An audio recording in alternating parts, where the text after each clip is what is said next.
Hello, is this Martin? Good morning, Martin Berkowitz here. Hey, it's Josh Burns. How are you? Good. How are you this morning, Jack? I'm doing real well. Enjoying a cold and snowy day here in New York City. And yourself? Oh, very good. Well, we've got a nice clear morning out here in Thousand Oaks, California. The smoke is cleared, so that's a good Beautiful. sign. And today we'll probably, I hate to do this, but we'll probably get up to 80 degrees.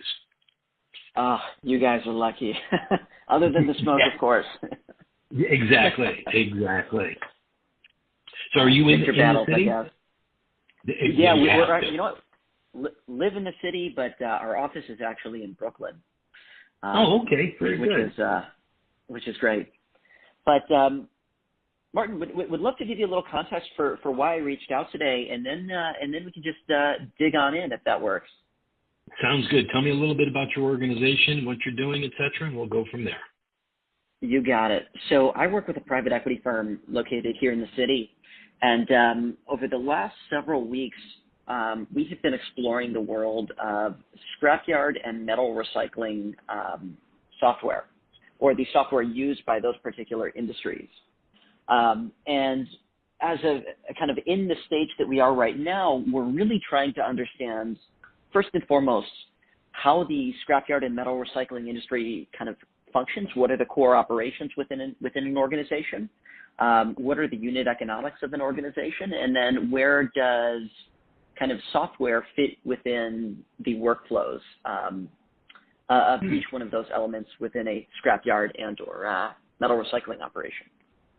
Gotcha. All right. Interesting. Now, your personal experiences, have you been exposed to scrapyards in the past or been around them? So I have not been around them, but we've done a little bit of diligence. This will be our second call kind of surrounding the space. Certainly looked at a number of different vendors in the sector. But you know, nothing is going to be redundant at this point in time. Got it. All right, good. What's your end goal?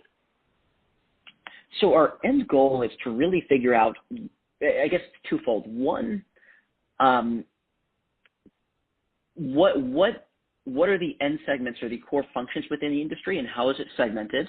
And then for each one of those segments, who are the core software vendors that we might be able to approach in order to acquire? Got it. Okay, very good. I've got an idea which direction you're going now. Yep. You've chosen an interesting time to be investigating the scrap industry. There's a lot of changes going on. We're seeing some consolidation, some buyouts. The markets have been strong right up until the last 4, 5, 6 weeks or so.